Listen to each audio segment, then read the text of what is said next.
Namaskar, Jai Hind, Jai Bharat, and welcome to Dev Talks. I have with me Mr. Arjun Hardas, who is the India representative of the American Jewish Committee. He will हमको आज ये बताएंगे थोड़ा सा what's happening with this whole Iran crisis. हम लोग, you guys know that मैं 2-3-4 दिन में इसको revisit करता हूँ क्योंकि because मेरे हिसाब से this thing is gonna either explode or completely die down. Either ways, Bharat के ऊपर बहुत जोर से इम्पैक्ट होने वाला है इसका and this is something that we need to focus on. Although yes हमारे ईस्ट के अंदर भी प्रॉब्लम है but we can not forget the west जहां पर एक और the main Pakistan is sitting which could explode at any time as well, and that's also connected to this entire region. So let's welcome Mr. Arjun ji. Thank you so much for joining in here. I look forward to Thank you, having you. Namaskar. Thank you for inviting me. So first आप मेरे को ये बताओ यार, I mean, it's been now what 31st July, right? 1st of August. It's been now what 10 days. Iran is quiet. क्या हो गया? Is Iran kind of in the mood of doing something, or the mood has changed? What has happened? पता नहीं क्या हो रहा है actually. I mean, honestly speaking, obviously we do not know what's happening inside the headquarters, but let's not forget that Iranians are also not, they're an ancient people, over 3,000 years of civilization, and they're not stupid people under any circumstances. People like to dismiss. The West has this tendency of dismissing many Middle Eastern entities and players as though they don't understand real politics, they don't understand, they do this, they do that. The Iranians are not one of them. They've had a civilization of over 3,000 years. They acknowledge their ancient civilization, their Persian past.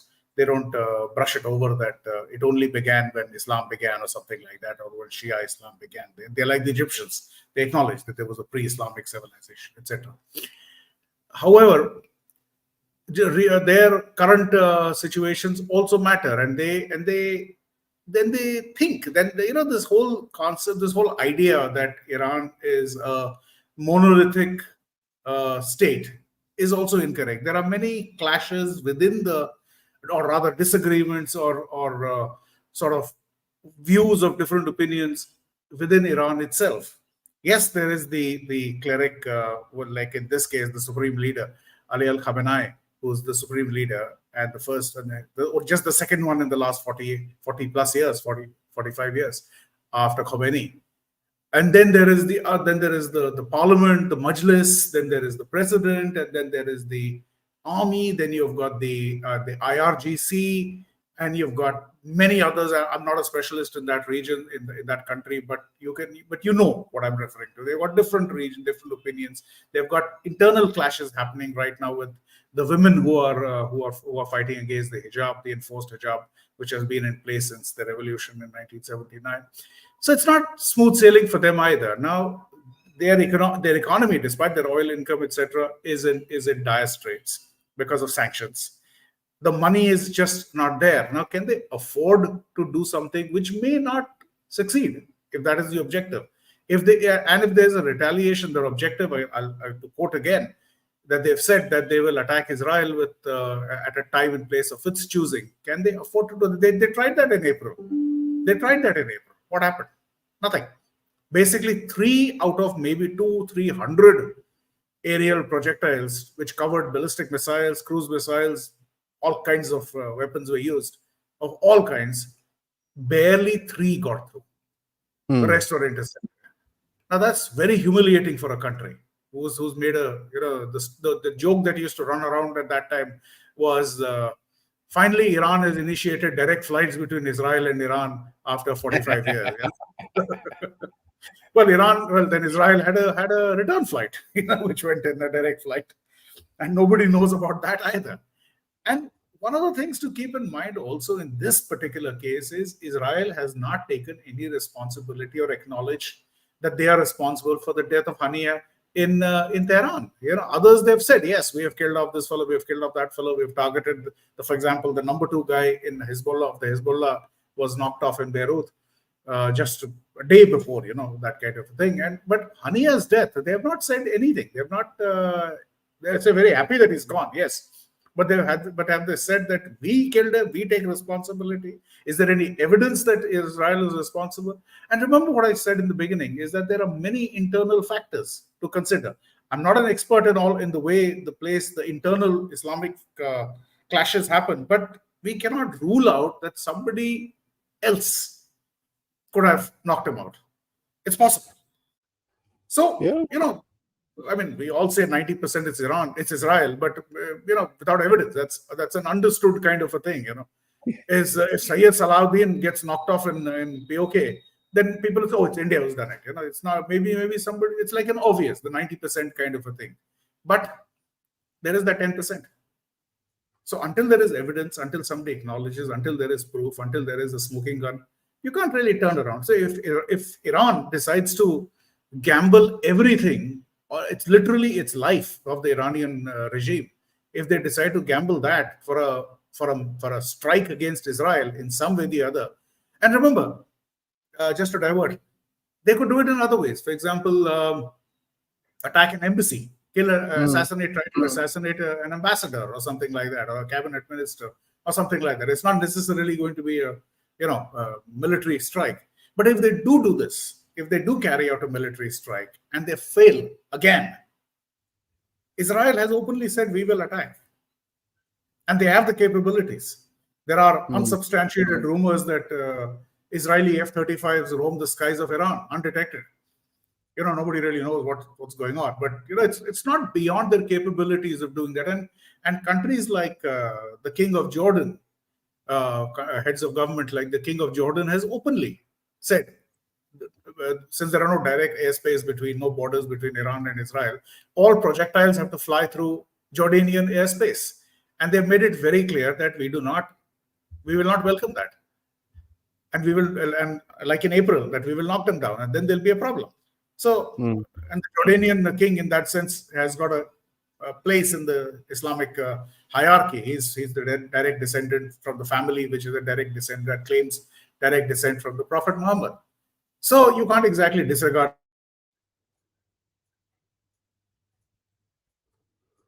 presence. Okay, just give it a second. I guess we lost him for a minute, but in any case, guys, by the time, please like the video, subscribe if you've not subscribed. अच्छा, एक छोटा सा announcement है. Biggest most important thing, रात को हम लोग आज एक छोटी सी एनालिसिस करेंगे मेरे साथ, जहां पर हम लोग बात करेंगे what is the future of Bangladesh, क्या होने वाला है वहां पर, उसके बारे में थोड़ा सा we will expand and kind of go forward. क्या दिखता है, क्या एनालिसिस है, किस गवर्नमेंट की तरफ जाने वाला है, तो please join in for that. 10 बजे रात को is gonna be an solo analysis obviously मेरा, जब हम थोड़ी सी इधर उधर की चीजें बात करेंगे. व्हाट ये जो बात कर रहे हैं, दिस इज वेरी क्रिटिकल, क्योंकि देखिए ईरान का जो भी चक्कर है, लॉट लॉट ऑफ पीपल से कि साहब ये कहीं ना कहीं ईरान में हमको क्या फर्क पड़ता है, क्या है वो क्या है एंड ऑल दैट.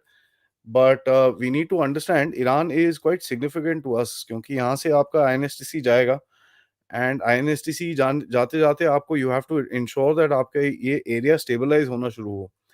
मैंने काफी बारी बोला है, दोनों वॉर्स के अंदर one of the things that we had to do is that we had to prioritize. अभी इस टाइम पे मोदी साहब जाएंगे Ukraine, but Iran is something that needs to be addressed. One of the most important things about Iran is देखिए the kind of oil that it's sitting on. Plus the most important and the most critical thing about Iran is इसके जो proxies हैं चारों तरफ. Iran ने अपनी foreign policy के अंदर क्या करा हुआ है, विच इज वेरी इंटरेस्टिंग. मैं इनसे पूछने वाला था, as soon as he comes back we will ask him. Iran ने अपनी फॉरेन पॉलिसी में क्या करा है, what it's done is very interesting. He has said कि साहब मेरे पास ना एयरफोर्स है, ना मेरे पास सॉलिड नेवी है, ना मेरे पास ये है, ना मेरे पास वो है, बट मेरे को अपनी बाउंड्रीज को प्रोटेक्ट करना है. तो अगर अपनी बाउंड्रीज, अगर आप ईरान का मैप देखिए, मैं आपको let me just open out this map to show you by the time he comes in. If I show you this map, अपनी बाउंड्रीज को किस तरह से प्रोटेक्ट करता है, this is very very interesting to actually watch. Now one second, let me yeah, there we go. I can open out and share the screen so that you guys can also kind of see what I'm trying to tell you. Okay, ये पूरा region है. You got Iran right here, ठीक है. Iran के आसपास अगर आप basic geography समझेंगे, one is the Persian Gulf, Gulf of Oman, इधर पे पाकिस्तान आता है, इधर पे Afghanistan, north is the Turkmenistan region. Alright, we have him back. So I was just explaining the people the geography of the region. If you just allow me 30 seconds, we'll kind of go through this and come back. So अगर guys आप इस चीज को देखो, ये यहाँ पर Turkmenistan के बाद you've got the Caspian Sea. यहाँ से आपका रशिया की तरफ कनेक्ट जाता है, Azerbaijan, Armenia, Turkey, Syria, Iraq. Now Iran का जो ये पार्ट है, this Syria Iraq region, this is under turmoil. Iran का जो ये पार्ट है, this this particular border, this is under turmoil. So what Iran does is कि भाई मेरे को अगर इस जगहों के अंदर I don't want people coming close to me, मैं अपने प्रॉक्सीज डिप्लॉय करूंगा एक एक कंट्री के अंदर. He is basically deployed proxies all around the place so that he's able to keep people away from his border. He supports Armenia against Azerbaijan so that the Azerbaijanis don't have. यहाँ का जो northern region है is known as, it's a Azerbaijani region basically. Iraq के अंदर उसके proxies हैं. Literally Iraqi government is a proxy. Syria में proxies हैं. There are proxies within this entire region. ये यहाँ पर you've got a proxy sitting in Lebanon. You've got a proxy sitting in Gaza. If you go down south, you've got a proxy sitting in Houthis, which control this particular entire area. Then you've got proxy sitting in Afghanistan and the Jaish-ul-Adal and all these guys, ये जो इनके Iran के बंदे यहाँ पर पाकिस्तान में भी बैठे हुए हैं. So there's a lot that the Iranians do to keep people away from its border. Right. Let me hand it back over to Arjun ji. Hanji. So you were saying, I will let you I take the was lead. saying, yeah, no. So I was saying that coming back to what before I got cut off, it was that and we'll talk about the proxies also, is that the Iranians will not take a chance unless they are guaranteed success. And what is going to happen? What is success?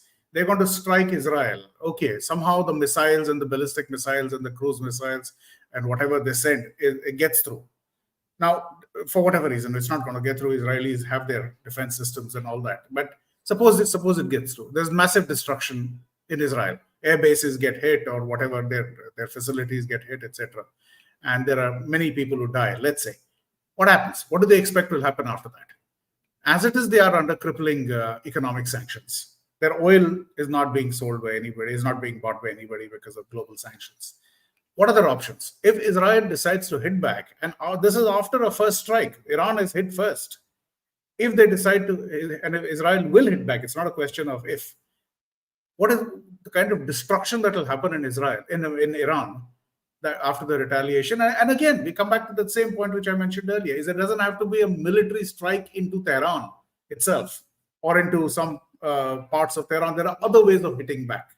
And now that the Iranians, if they claim that Hania has been killed by Israel, well, they should pause a little bit, that the kind of capabilities, obviously, that the Israelis have got, that they can hit somebody inside the heartland of Tehran without a trace, should pause, give them a cause for pause, that, maybe the Israelis can do things without going in for blatant or upfront military actions, airstrikes and missile strikes or something like that. Maybe it's time for the senior clerics to get a little afraid. So, that maybe Israel can do this, maybe Israel can do that. There is a mythology, sort of a myth which runs under Israeli capabilities, and very well deserved. So the idea is that what do you do to take revenge? They have said that they will take revenge, but how will they take revenge? It's a question of, let's see. Now so now take revenge, yes. But what have they been doing for the last a long time, I would say. It's not just a few months, not just the last 10 months with Gaza.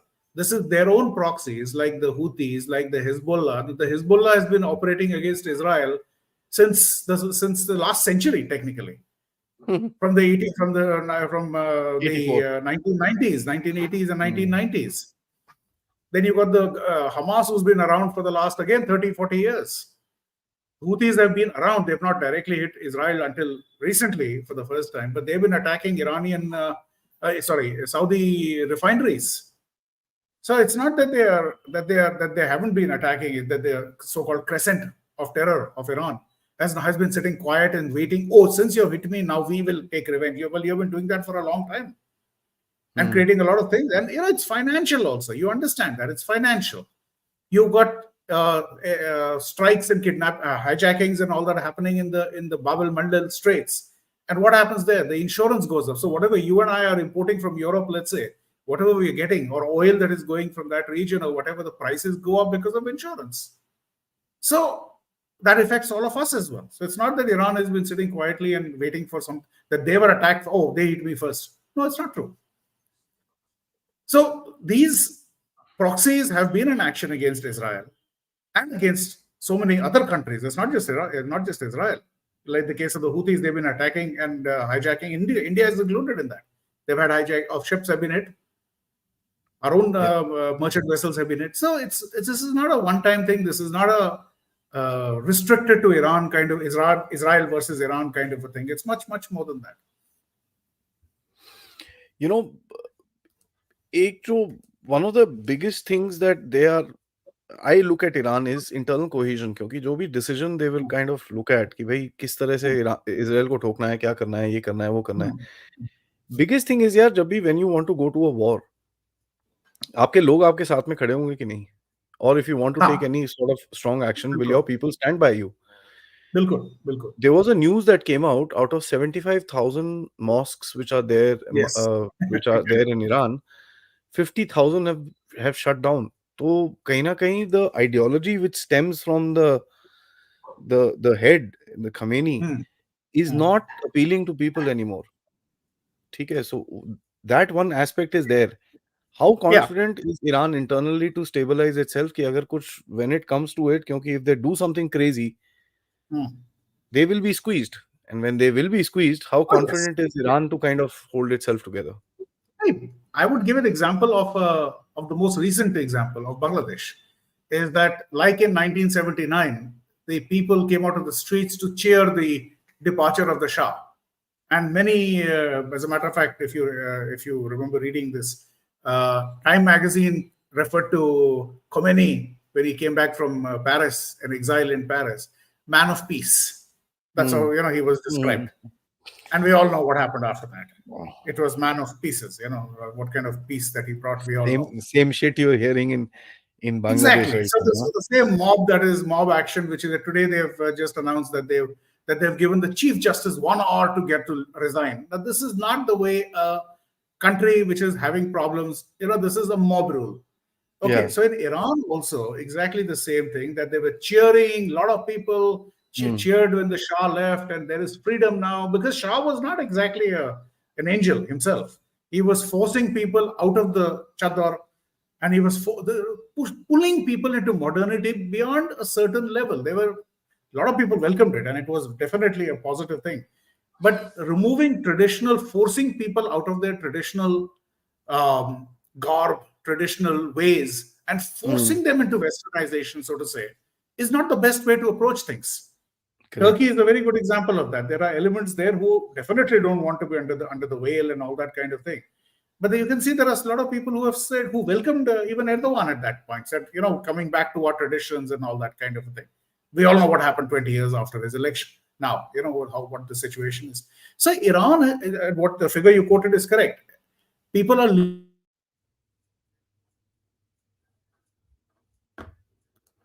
Okay, I guess he got hung up again. Just give it a second, guys. I think he'll be back. Yeah. Okay. Basically, देखिए, ये जो चक्कर है ना Iran के अंदर, the factor is, मेरे को जो गड़बड़ दिखती है, इज द पीपल. ठीक है, I don't think that the people will stand by any more nonsense, क्योंकि कहीं ना कहीं देखिए, एक तो वेस्टर्न इन्फ्लुएंस तो आएगा आएगा वहां पर भी. काफी ये जो अल्बर्ट आइंस्टाइन इंस्टीट्यूट का काम चल रहा है, there is a lot which is happening within, and इतनी सारी जो प्रोटेस्ट होती हैं, ये होता है, वो होता है, there is a lot of backing to that. But I don't know how far will Iran be able to hold its people together if अगर कहीं पे blockade किया जाता है. For example, अगर आप देखिए ईरान में, one of the biggest things, Trump के टाइम पे अगर आप देखेंगे, the kind of sanctions that Trump had brought Iran to its knees. The minute Joe Biden came, Joe Biden ने उसको $6 billion रिलीज करा दिया. ठीक है, when they got $6 billion released to Iran basically got a lease of life, and then suddenly started up doing a lot of things. नहीं तो before that they had come on to the negotiating table, ये बात करने को राजी हो गए थे, ये करेंगे वो करेंगे, whatever the west saying वो सेइंग, दे वो मान गए थे ये लोग, क्योंकि कहीं ना कहीं ट्रंप ने लिटरली तोड़ दिया था इनको. The day Trump left, after that, उसके बाद ये पूरा प्रोग्राम इनका यहाँ पर शुरू हो गया, and they started doing all sorts of crazy things again. So the current democratic administration जो है अमेरिका की, उसने किसी तरह से पूरी तरह से हेल्प नहीं करा है. They if they had, and I am not saying which is good bad और अगली व्हाटएवर इट इज, ठीक है, वो अलग चीज है. I don't think they should interfere, वो अलग चीज है. But if you look at it practically, जो अमेरिका का एक प्लान है टू डिस्टेबलाइज ईरान, उसके ऊपर इन लोगों ने, they didn't work on it during this thing. ये इनको अभी खटका है जब वेन इसराइल के ऊपर हमास ने हमला करा, then they said okay now this is something which is going forward. And अगर आप याद जाएं, मैंने पहले जब अक्टूबर नवंबर की टाइम की अगर आप मेरी एनालिसिस देखेंगे इसराइल के बारे में, मैंने उस टाइम पे बड़ा क्लियरली बोला था Iran will be next on the menu. अब नेक्स्ट ऑन द मेन्यू कैसे लेके आए हैं इनको कि they've actually put them in a very strange situation. Iran को एक बड़ी टेढ़ी जगह पे खड़ा करके रखा है. एक तो जिसने भी ठोका उसको, खमेनी को, you hit him inside Iranian territory, ठीक है. Oh okay, you back. Yeah. Finally, yes. So as I was telling people that you've hit Khamenei inside Iranian territory, so you've put Iran into a very interesting situation. कि साहब, if does he basically drop his people कि भाई भाड़ में गया, मेरे को फर्क नहीं पड़ता, प्रॉक्सी प्रॉक्सी भाड़ में गया, I am not going to sacrifice my self for a proxy. सवाल one. Sacrifice his self to वो अलग चीज है, but hitting the whole point of, if Israel decides to hit Al Khamenei himself, that probably will not happen, because that's a symbolic figure at the end of the day, and the personal assassinations, especially in this case, is not the way to go about it in this case. So Israel doesn't do that, make somebody into a martyr, into a larger cause. So that's not very helpful. But what I was mentioning earlier is that you mentioned about the mosques and all that, and a lot of people are leaving maybe I shouldn't use the word leaving religion, leaving Islam, but definitely they're not as fervent followers as earlier. It's changed a lot after 45 years. Remember, there are literally two generations which have grown up under Islamic rule, under the clerics. And most of them don't have any memory of what it was under the Shah. So whatever excesses and all that happened under the Shah, they've forgotten it, or they obviously get good memories from their parents, from their grandparents, and see that maybe that was better than what we are going through now. There is another thing which also, there are again rumors, nobody knows these for sure, is that the new president is supposed to have advised the supreme leader Al Khamenei that do not carry out any retaliatory action, just leave it. And the latest one that I just saw on Twitter, just a few minutes ago, was that the Syrian president has ordered a crackdown kind of a thing on activities by the Hezbollah. So I think people are realizing that Israel is, you don't take pangas basically. It's not a good idea. Let's things settle down. Whatever has happened, leave it. Don't escalate beyond a point. It's been 10 months now since the Gaza attack, or the Hamas, by the terrorist attack on. There is a delegation that is going from Israel for hostage release talks and all that. They are off again. People want this to end. Look, the last time they had a war this long, Israel faced a war for this duration, was in the War of Independence. Literally over a year. 1948 it started, 1949 end, sometime the Rhode Island Agreement, over a year more or less they fought. And they lost 1% of their population. 600,000 was the population at that time. They lost 6,000 people. Now the numbers are obviously not the point here. We don't go for, I kill you, more of yours than you kill more of mine. That is not the equation that we go with here. But Israel is still a small population, and almost everybody who's been killed, whether during the terrorist attacks, during the 1,200 who were killed on the first and second day, or the soldiers who were getting killed. I have known people personally who were killed on the first day, on the 7th of October. A friend's daughter and son-in-law were killed in the south, in Beirut. So, and then another one also that I do know.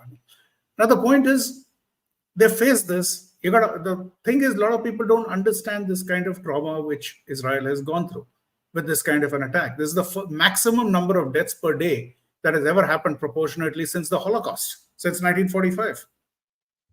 So they don't understand that Israel is got a very, I don't know why they don't understand, but this is a kind of a thing that Israel can sacrifice itself if it has to, as long as there is a story that goes about what is called the Samson option, that if we have to go, we will take the rest of you with us. Now, it might sound rhetorical or something like that, or just an exaggeration. Not with the Israelis. They're not self-suicidal or something like that, but they said, we are not going to lose. Let's make that very clear. People have to understand that. There is no question of them. It's like it's inbuilt into their DNA, especially the post-1945 Israelis, the Jews and Israelis, have said, we are not going to lose, no matter what. We will take care of ourselves. And we are a defensive country. They are a defensive country. They don't just wake up in the morning and decide that, okay, let's bomb a few Arabs like that, kind of a thing. No, there is intelligence behind it. The IDF actually has a legal advisor. And I've had a briefing with him. I had a chat with him a few years ago. And I asked him about this. He says, even the targeted killings that are done by the IDF, we are consulted. My office is consulted, and we have called off many targeted killings by drones or the Air Force into Gaza or Syria, whatever it is, because of illegality. He says, we do that. He says, which other armed forces has a legal department to advise them on this? He says, you think the Americans? He says, today, and again, an IDF officer I was speaking to, now people might think that I'm being, supportive of genocide and all that kind of a thing. Look, anybody who knows the geography of that region, Gaza is about, say, 50 miles by 10 miles. I've been there. Okay, I've spent time about 4 or 5 days walking around the strip. It's a tiny place. So is Israel for that matter. But Gaza is tiny, barely 5 to 10 miles by 50 miles, 40 miles. If Israel wanted to carry out a mass genocide or something like that, the war would have been over in probably 48 hours to probably 5 days maximum. The entire population could have been wiped out if required. It hasn't. Yes, people have died. We don't know the numbers because the so-called health ministry of Gaza is run by the Hamas. The journalists who claim independent report, the fact of the matter is not one journalist, global media journalist, is allowed to operate there on his own. He's got a Hamas minder. Every piece of information that comes out of Gaza, every single piece of information that comes out of Gaza is filtered through the Hamas. So what exactly is going on there? Nobody really knows. A lot of them are part of the Hamas, as you've seen that, of course. But I'm being generous to say some independent media, for example. But there is no independent media. They may be independent in their own identification of, let's say, CNN or something like that. But the fact of the matter is, if they are stationed in Gaza and if they are reporting from Gaza, they do not have the freedom to report anything independently. Even if they know that what they are reporting is to the contrary. Once this goes on air, people will probably, what are you talking about? That's not true. It is. The fact of the matter is it is. And again, I'm not here supporting anything that says that any kind of a statement which says, okay, it was worth it, or nothing has happened there, nobody has died there, there are no civilians' deaths. That is not true. There are civilian deaths. We know it. These things happen in war, unfortunately, and it is war. And then you hear Sinwar, who keeps the new head now, who keeps talking openly. And you can pull out the recordings of his own YouTube, where he was asked in a Western television channel that, do you regret doing this? He says, no. And he says, would you have done this had you known the number of death? He says, yes. And if I get a chance, I will do this again and again. I will do it again and again. I will tell every single Jew and Israeli is dead. So Hamas is ruthless to the extent that they are inhuman. I don't like to use the word animals because animals don't kill for fun. They kill for food or for self-protection. What do you describe this? They have done this. They are welcoming the number of poor civilians, children who have died. They welcome these deaths because every one can be made into a martyr and then used against Israeli propaganda, as propaganda against the Israelis again. That, oh, see, this little child, his father was killed by Israel. And so the child is also then fed into this, that your father was killed. He was a Ghazi. He was killed by the Israelis, by the Jews. So your duty is to kill every Jew that you can find. And you've seen the YouTube videos of children from kindergarten in Gaza going around shouting about how to, that when I grow up, I will kill a Jew. The whole narrative from the Iranians abhi is time pe jo bahar nikal raha hai kya hai? Oh bhai, we are readying a nuclear weapon, this and that. If you see Iranian accounts, it's very interesting. But when you think about it practically, that is the safest option for Iran, where they don't get hit back. They will get hit back as a sanctions and all that stuff, but physically they won't get hit back. Khomeini will be able to garner support back of his people saying, "Acha bhai, chalo kuch to kar raha hai. He's doing something." You know, some sort of nationalism will build up. So that thing will be there. So it does make a lot of sense that he might do something like that. But how feasible do you think that is? Oh, there's something really wrong with this electricity, I think. Anyways, मैं जो बोल रहा हूँ guys, for me the most the this is what my argument मैंने उस दिन general Dushyant Singh को भी पूछा था कि यार whatever said and done, there has to be an option where you are able to put across your statement. आपने एक statement देना है दुनिया को कि साहब don't muck around with me anymore. मेरे साथ आप मेरे को तंग मत करो, नहीं तो मेरे पास एक I have got the deadliest of deadliest weapons. Having said that, is that even feasible for Iran to do? ठीक है, क्या वो कर सकता है नहीं कर सकता? अभी कई तो रिपोर्ट्स आई थी within 1 week he can make a bomb and this and that. इनके नेशनल सिक्योरिटी एडवाइजर जो हैं जेक सलिवन, उन्होंने बोला था नहीं नहीं नहीं ऐसा कुछ नहीं है. इनके एंटनी ब्लिंकन ने बोला कि साहब 1 डेढ़ हफ्ते में बना लेगा वो. So there are these mixed reports which are coming out. The question that I'm kind of asking is very very simple. कि साहब, is Iran, if he acts, one, does he have the capability of doing it? उसके ऊपर काफी सारी theories हैं कि भाई yes, he has the capability of doing it. Two, will he do it, or will he do it to kind of display कि साहब I have the nuclear weapon, so the war or whatever fight needs to happen at this level. इसके ऊपर जाओगे तो मैं ये चलाऊंगा. ठीक है, that is called nuclear deterrence. Okay, यहाँ पर भी आप देख लो, China will not cross a certain line with you because उसको पता है भाई आपके पास भी न्यूक्लियर वेपन्स है. You do something, there is gonna be a problem. Same is with Pakistan. So there is a certain, वो जो एक लाइन खिंच जाती है. You are not able, you can't cross that line any further. That would be a good proposal for Iran if he is able to pull this of.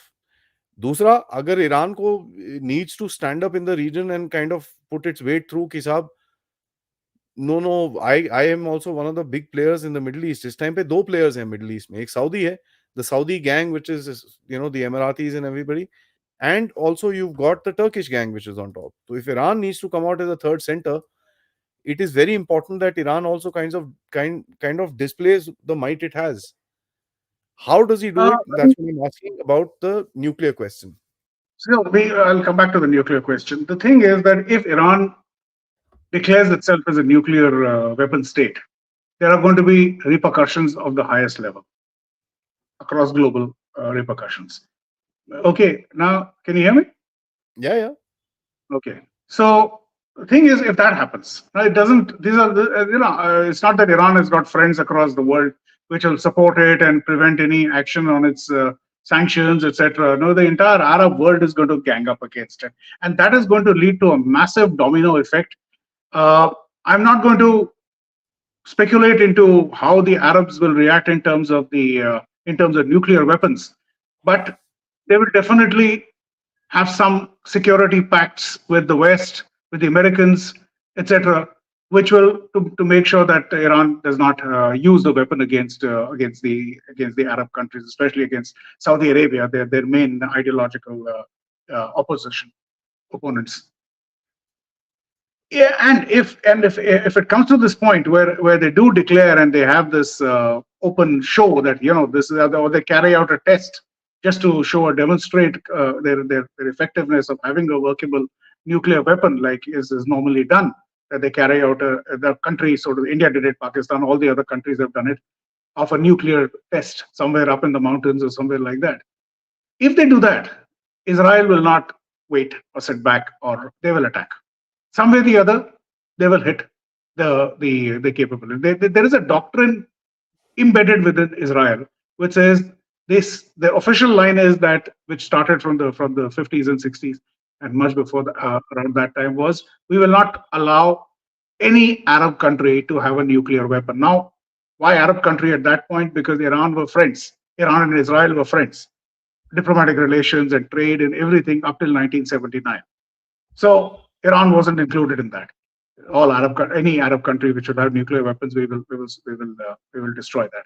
We will prevent that. They proved it in Syria. In '97, they proved it in Iraq. 1982, they hit nuclear power plants under construction. Iran is part of that, even they don't mention it by name, but this is part of it. If Iran displays any kind of a overt nuclear position, Israel will attack. They will take no chances at all that somebody else can persuade the Iranians not to. And remember, this is the country whose own president, Rafsanjani, around 12 years ago, had declared that Israel should be wiped off the map. Now he claims he was just talking rhetorically that it should be changed and name should be changed and this and that. But do you think any Israeli will take him seriously for this kind of explanation? On the contrary, they will take it very seriously when an Iranian president says Israel should be wiped off the map. And if they're openly saying it, you think Israel can live with that kind of a situation? That okay, the rest of the world says we will make sure that Iran does not ever use that nuclear weapon against you, and you don't need to worry about this kind. That's not how Israel works, or does its own self-protection. Iran will be hit if they ever try to, before they can even try to use. If they try to use a weapon against Israel, then it's World War III for sure. There is no question about it. Lastly, let me ask you, how do you think this thing will go forward? Because there has to be a line, kahin na kahin, somebody will draw a line and say, yaar, bas, bahut ho gaya abhi. Stop it. Which is not happening. Okay? Yeah. It's just not happening because the realism is just not there. Okay? It's just not there in the politicians today, in terms of the thought process, in terms of strategic thought, in terms of, there is no realism whatsoever. And that one, by the way, I'm going to go back to the recent most incident in Bangladesh. When you see what the Americans have done there, it tells you they have no freaking thought process whatsoever. बिल्कुल अकल नहीं है, कुछ नहीं समझ में आता. I cannot say anything about that, but I don't know, so I can't. There's no evidence. I mean, I'm just saying, if you look at it, the thought processes for these regime change हो जाता है, ये हो जाता है. There's just no thought process. Ukraine war is in a shamble. Here also, just remember one thing, Aadi, is that about the Middle East. There's one essential point to remember. You started off this phrase, this statement. You said that leadership which isn't taking any responsibility, etc. Let's not forget that Israel is the only country that has got an elected leader, which is responsible to its people. In the Middle East, yeah. In the Middle East, not one leader opponent that they're facing has got an elected leader who's responsible to their people. They can do what they want, whether it is Nasrallah. The Nasrallah is working for Lebanon. Lebanon's army is completely defunct. They can do nothing against the Hezbollah. Hezbollah is probably stronger than the Lebanese army. They have been told many times, control the Hezbollah. They laugh. It's like seriously, we control the Hezbollah. We can't stop them. So Hezbollah is running a state of their own, a parallel state in Lebanon. Who do we have next? Syria. He doesn't have any control over his own territory. The Iraqis, zero. They're a Shia majority state. They are another proxy. They'll do what Iran tells them, more or less. That kind of a thing. Who else is there? You got Gaza. We all know the story there. West Bank. What are we dealing with there? They don't want to talk. This fellow, the current president, is on his, I think now it is the 19th year of his 4-year term. He's ancient. He's 89, 90 years old. He's not letting go of his power. So who does Israel negotiate with? Even during the Arab-Israeli wars, eventually the Israelis and the Arabs could negotiate because the precedent at that point was there. Whether it was Nasser or Sadat, there was somebody who could take responsibility on either side and say, okay, let's stop this here. Let's go in for negotiations. We know that at that point, either side, whether let's say we are in a weak wicket, let's sort this out and talk this out and do that. Iran, look what happened in the Camp David agreements, 1979, 1980, the peace treaty and all that between Egypt. Egypt got what it wanted. They got the entire Sinai back, every square inch of it. Israel got a completely friendly, well, if not friendly, they're a cold peace on the Egyptian front. A giant country, the biggest Arab country, was out of the equation. in terms of combating. So there was a complete threat that was taken off. This is where there is rationality. People ask the same thing: that why are you going to Jerusalem, Mr. Sadat? I mean, they are the enemies, and he says, look, we have to find a way out of this. We can't just talk it out. So this is where you're talking about rationality. Does the Iranian regime follow this kind of a rationale? People talk. There are statements made by responsible people who say that the new president is a moderate just because he shaves and speaks English, probably, and he's a doctor and he's clean shaven and he smiles once in a while. Oh, he's there for a moderate. He's also a veteran of the IRGC. He fought in the 87, 88 Iran-Iraq war, after which he became a doctor and all that. Great for him. But remember who the head of the number two, or the current head of the that time, not anymore, of the Al Qaeda was? A doctor, Al Zawahiri, a surgeon. Mm-hmm. So that isn't just because somebody's a doctor, somebody smiles, somebody's clean shaven, doesn't mean that the person is a moderate. This is one big mistake. And remember how the elections in Iran happen. When there are candidates, yes, they have to be cleared and vetted. And after which, by whom? The clerics, by Al Khamenei. And after that, the man is elected. Okay, then they call it, there's an electoral process happening in Iran. Really? And then after whoever is elected president, the man has to be still approved by Al Khamenei, by the supreme leader. So what democracy and what responsibility are we looking at in this kind of a thing? That they will come to their senses. They don't care. They have no responsibility because they're not elected. They can do what they want. If civilians get killed in all these countries, they don't care. Why should they have any care? Because there's no voting coming up. There's no elections coming up. So Iran, if we can be generous and saying that, okay, somebody's got some sense and maybe they've got this thing that maybe it's not such a good idea, maybe I could be in danger or something like that, but after 10 months of losing every single of their top commanders and leaders, or whatever you want to call it, I call them terrorist leaders in Hamas, have they surrendered as yet? Anybody would have, enough is enough. But because my people are getting killed, massive killings, massive deaths, they don't care. They simply don't care. They don't.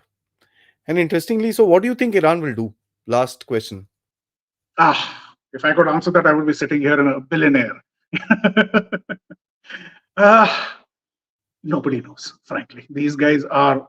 I mean, look, everything comes down to the heads by Al Khamenei. Whatever his decision has to be made, it'll be made by him.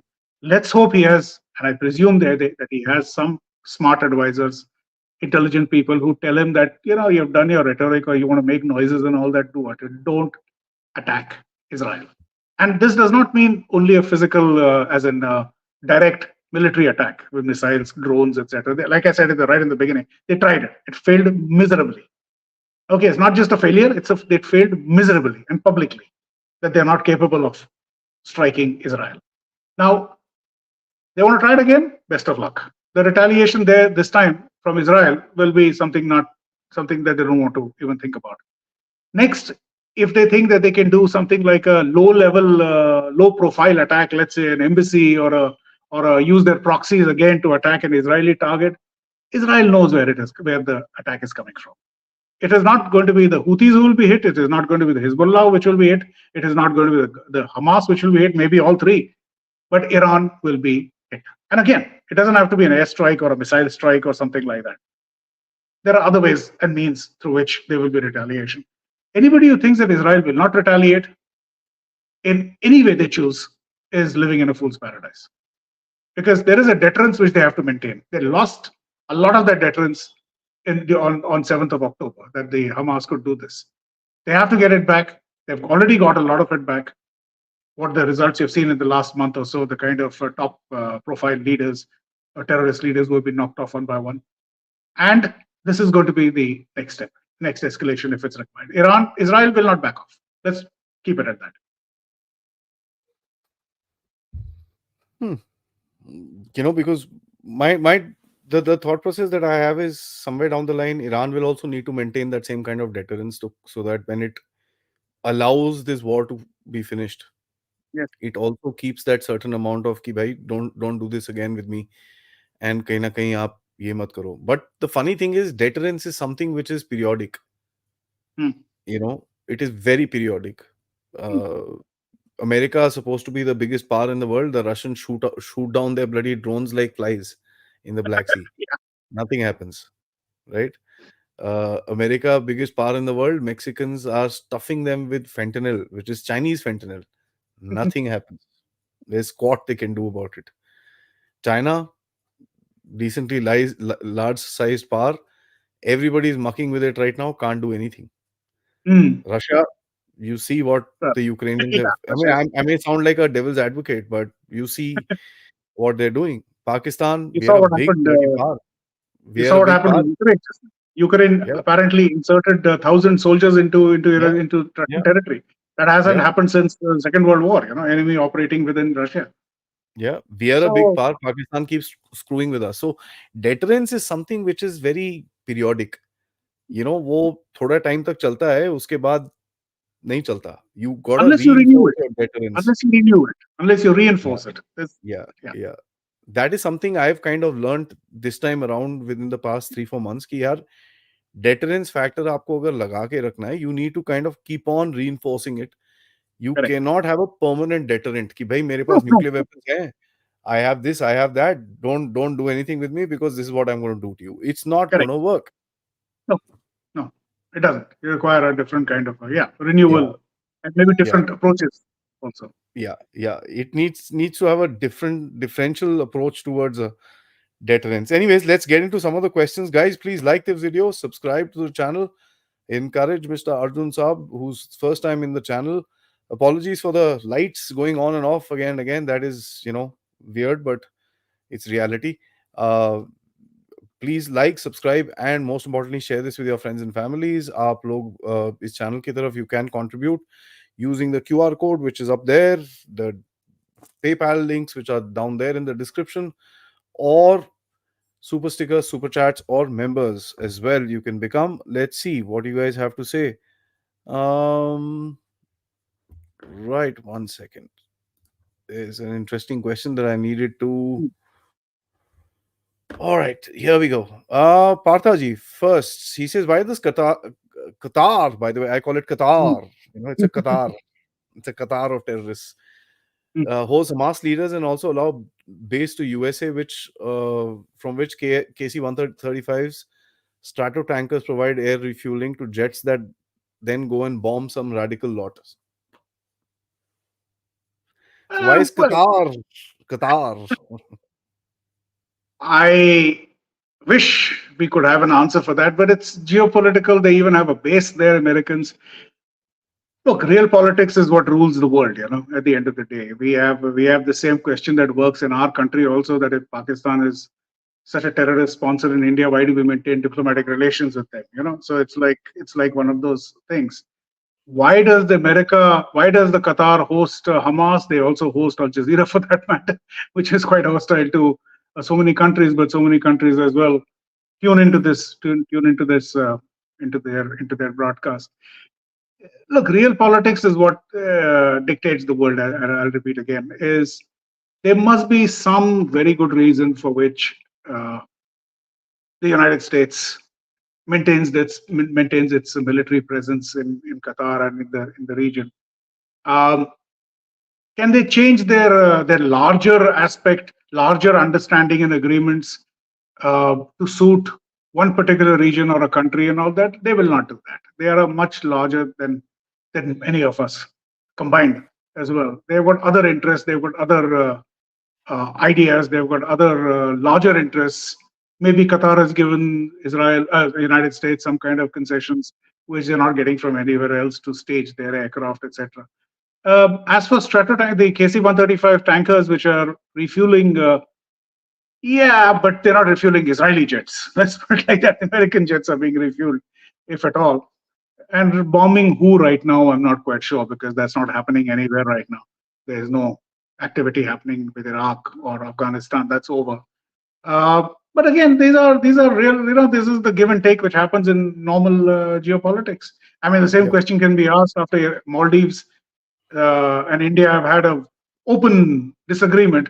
We still give them money. So it's like, what is this Oh, kind of a thing? yeah, realpolitik is realpolitik. Yeah, It's exactly. how it is. It's how it is. उसका कुछ वो Yeah, नहीं है.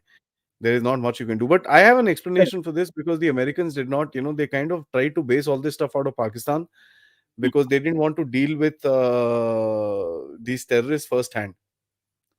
So they wanted to have them based in Pakistan. Pakistan screwed with them in 2003. They said, bugger off. Qatar said, boss, I'm here. I'll take them. They took them in, because the only legitimacy Qatar has, otherwise, apart from an oil seller, is just that, nothing else. The No, exactly. reason that Yeah. it has, Yeah. yeah. And then he also saw that the kingdom was upset. ठीक है? Mm, mm. So because of this whole war in the Middle East and all that stuff, the kingdom was upset. So that base needed to shift out of Jeddah. They said, yeah, come, come, come, come, come, come, come, come, come. You know? It's So that's what I think. the Uh, same. Sa- Yeah. yeah. What do you do? Sagar says, Adibhai, I don't think Iran will use a nuclear in any form now. He will eventually activate proxies. Well, they've already activated. It's been happening for a while now. Hezbollah, again, like I said, last 40 plus years, 30 years, 40 years. The Houthis are on for a long time. And they actually attacked Israel in Tel Aviv, drone that hit. They've been attacking Saudi Arabia oil fields, the refineries, which happened. They've got the Hamas, and we all know what's happening with the Hamas. These are all proxies, so they're already active. They're already activated. What more Hmm. activation can they do, in that sense? And I reiterate back to my earlier response about the nuclear weapon. It's the stupidest thing any country can do versus any other country. Now, this is not a joke, I mean, even the last time the two nuclear powers went to war, any two nuclear powers went to war, people keep quoting Kargil, which is not true. The first time was at the Sino-Russian border in 1969, and they did not use nuclear weapons against each other. So this is the kind of thing which is there, and people have this thing that you don't want to take a chance, this kind of a thing. So if just because Israel maintains an ambiguity, says we neither acknowledge nor deny that we hold nuclear weapons, and we shall not be the first to introduce nuclear weapons into the region. Well, what other means if they don't have nuclear weapons? If you take them at their word and they don't have nuclear weapons, they what other means? So it's not a question of Iran isn't stupid. I'll come back to that. Yeah, They of course. they know what's going to Yeah, happen. they're an old civilizational power just like us. Exactly. They're not. No, they're not. I mean, they know Yeah. exactly what will happen at the end. In India, has Iran ever spread their version of radical Islam like Arab spread Wahhabism?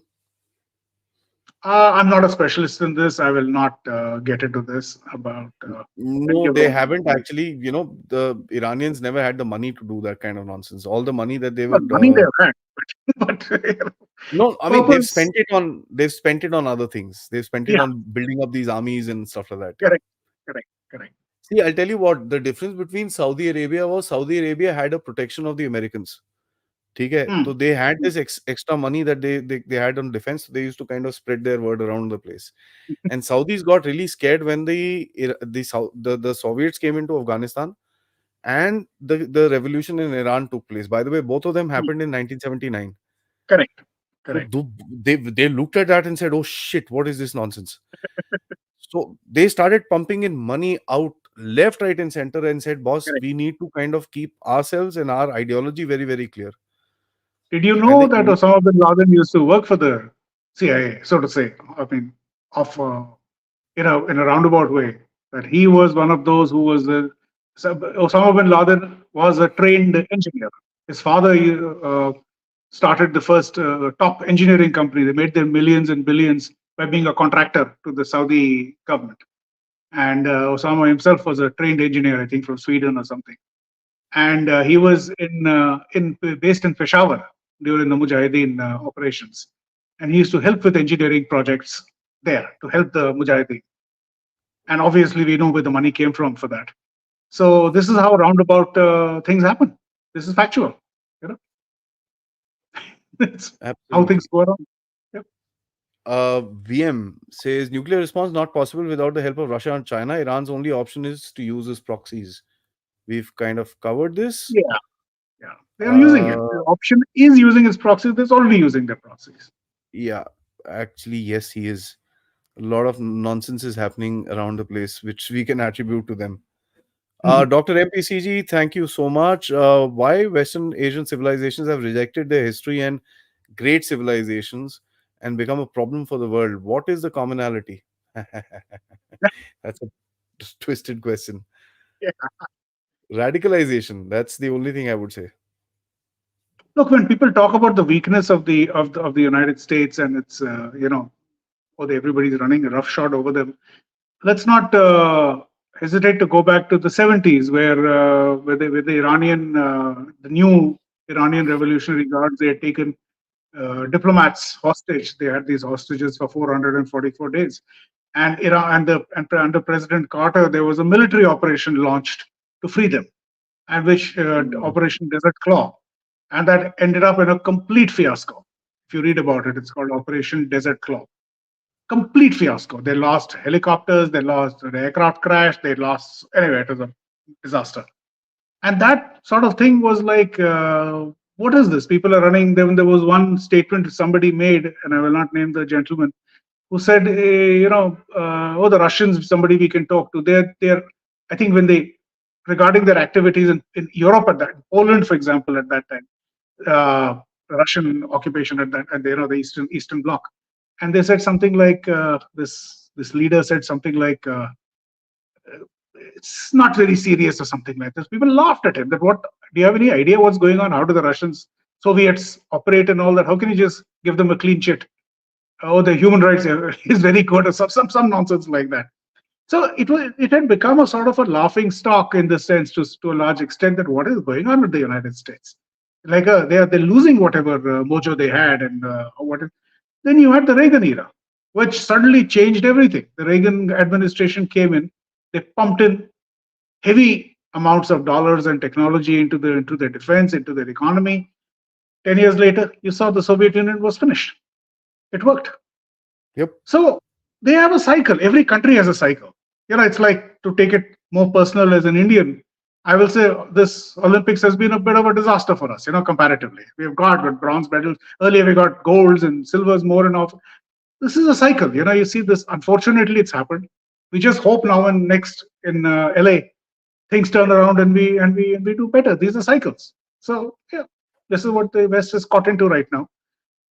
It'll occur to them to whatever they're stuck into right now, this woke or whatever you want to call it. It's something eventually will go. There'll be a new generation. There'll be a change in thinking, but that's their choice. That's their lifestyle. We can't tell them Vishalji, what to do. thank you so much. You say to rise above monsters, we have to abandon our humanity. No, good I'm question. correct? Very good question. And this is something which has been uh, stated very often in the war with the Hamas, with Israel, is that why doesn't the Israeli army do exactly what the Hamas has been doing? Show them that how powerful the Israeli army is. That they have got more strength, and they can scare the Hamas and or the civilians and terrorize them, do mass whatever. What difference then does it have? We know Hmm.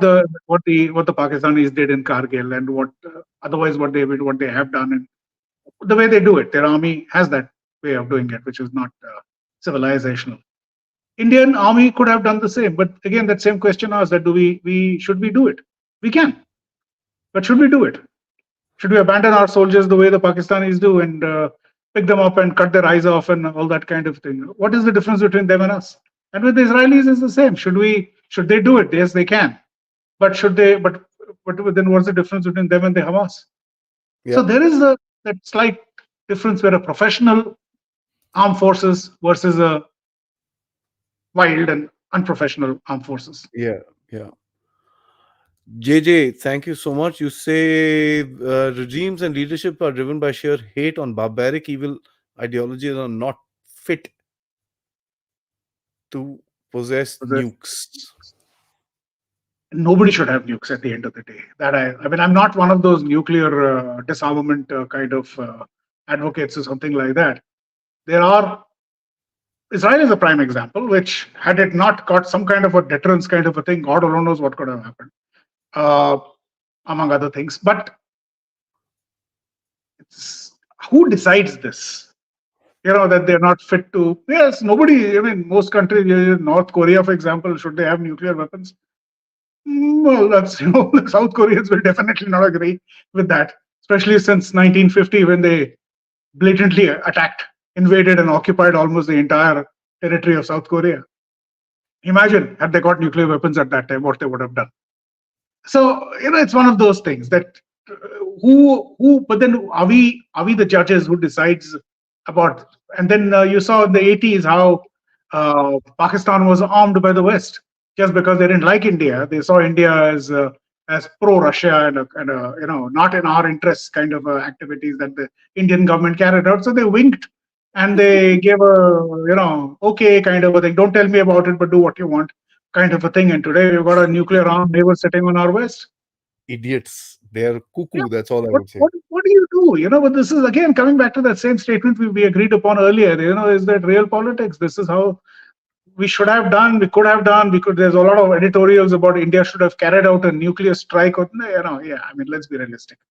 Into Yeah. Pakistani territory. Let's be realistic. Sarvani ji, thank you so much for this very interesting question you ask. What could be the future of Iran if Ayatollah Khamenei gets weakened, getting too old? Who could be a successor? Any chance of a non-radical successor? Good question. His son is supposed to be in the running for the next Khamenei Jr. And interestingly, he's on Twitter. Khamenei Jr. is on Twitter. I mean, I don't know how authentic that handle is, but he tweets hell of a lot. He was actually one of the contenders for the election as president. So obviously that's not happening. Are they turning this into a dynasty kind of a thing? Remember, he's just the second. Khamenei, the current one, is just the second ever supreme leader of Iran in the last 45 years. So what is going to happen there? Whether he gets weakened, who takes over? There are many centers of power, and the armed forces per se, especially the IRGC, are not independent per se. I mean, none of them are independent. Obviously, they have to answer to the clerics, and like in the Soviet Union days, there is a political officer always assigned to every unit, literally, who make sure the ideology remains pure, or whatever they want to call it, pure or whatever it is. But the fact of the matter is, who's got the guns? The IRGC, the army. And if it comes down to push comes to shove, like it happened in Bangladesh, when the army chiefs told Sheikh Hasina to leave, she could have said no. But the army chief is the one who's got the guns. He can force you out with guns. That's how it happens. That's how it happens in Pakistan now with dictatorship through the army. So can at some point Iranian armed forces, the defense forces, the IRGC, the irregulars, can they, if they see this is happening, and could they force a military action against the sitting cleric, whoever it is, if it's not Khamenei? Let's see. It's possible. Physically, I mean, practically it's possible, but after things are changing even in that country. Nobody wants to live in poverty. Considering how much oil wealth they have, they can live in far better standards of living. But when money is spent in Houthis and Hezbollah and Hamas and others, then there's not much left for your own people, and there's no parliament that you have to answer to, or any kind of cabinet or any kind of elections. Then you can do literally what you want. What do you do at that point? Mr. India, last question for the day. Is there a possibility that vested interest through some anonymous third party could hand over weapons-grade uranium to Iran? Look, again, the point is weapons-grade uranium. Well, first of all, these kind of weapons-grade uraniums, plutonium, is not that easy to just move around, despite the movies and the books. These kind of things are monitored. Which country has got the refinery? Refinery is exactly these uranium machines, or these kind of machines, centrifuges and other kind of machines, which countries have got to refine uranium and plutonium. India, by the way, used plutonium in its first nuclear test. And uranium from 238 to 235. These kind of things are monitored. people know what's going on in each country at what level. People do smuggle and they do divert, but then people know what's happening. Can a third party do it? Well, if a country has got the capability of doing it, they can do it. But like Pakistan has got the capability of doing it, and there are stories about how that fellow, what's his name, the Pakistani AQ Khan was supposed to have smuggled uranium, or not smuggled, since their neighbors, it would have been just flown over to Iran, to Iraq, to Libya. There are stories about that, that he sent, uh, including North Korea for that matter, in exchange for missiles. That North Korea was given also weapons grade plutonium and uranium, etc. Yeah. Can it be stopped? Can a regime change? Yeah, but to what end? What will Iran do with it? They'll change it. They'll use it for their own nuclear weapons. And we're back to that first question: that what will they do with it? If they plan to use it against Israel or some other country, that's not quite going to work. So what's going to, and who's attacking them? I mean, at the end of the day, that they have to use a nuclear weapon as a defense. Israel is not going to attack them unless they attack first. So let them behave. Nobody will hit them. Pakistan, Afghanistan, Azerbaijan, Armenia, who's going to hit them out of their neighbors? Difficult to say. Yeah, no, exactly. So if it comes down to that, and they have their, and look, they have been working on this thing. Officially, they don't have a nuclear weapon according to the official statement. They're fighting. We're not getting it. But what's going on for the last, I don't know how many years now, 20 years. But what level they've got, and probably they've got their own uranium by now. It's not that they need it from somebody else. Although thanks to the Israeli technology, which is a virus like the Stuxnet virus, or that entire, remember, this is the country which had its entire nuclear archives physically stolen from its territory. Israeli Mossad agents went and picked up the archives and walked out. Physical, this is not online, physical archives were picked up. And then they introduced physically Stuxnet virus was introduced into the centrifuges, which made them go haywire, and they knocked each other off. Lost about 6-7 months. Yeah, at least.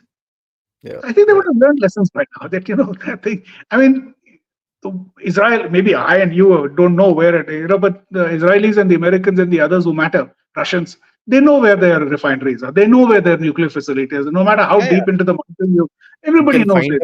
You can find them and you know where they are. So if they try to get into a nuclear weapon, they will be hit. They will be. You can find them on Google Maps. Google found Maps, exactly. the hidden Saudi Arabian missile facility, by the way, on Google Maps.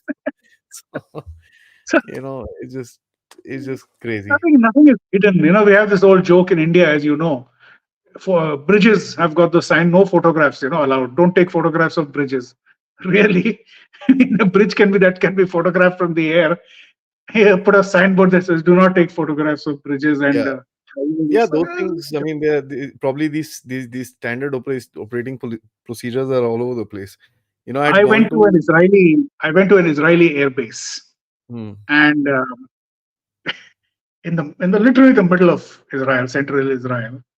And when I walked into the commander's office, right outside his office, wall to wall, literally a giant satellite photo of his airbase. I said, "What?" He said, "Oh, this was taken about 10 years ago."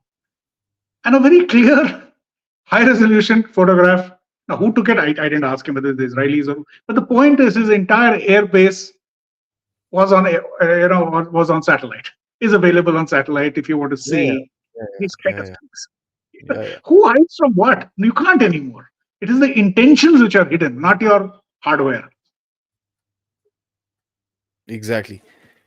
Thank you, sir. Thank you so much for this very insightful discussion. Hope to see you back on the channel pretty soon, because I believe something is going to happen in this region, and what's going to happen, we'll try and analyze as in time when it comes. Thank you so much, Ji. Guys. Thank you so like, much. subscribe, and drop in a comment before you sign off. Jai Hind. Thank you.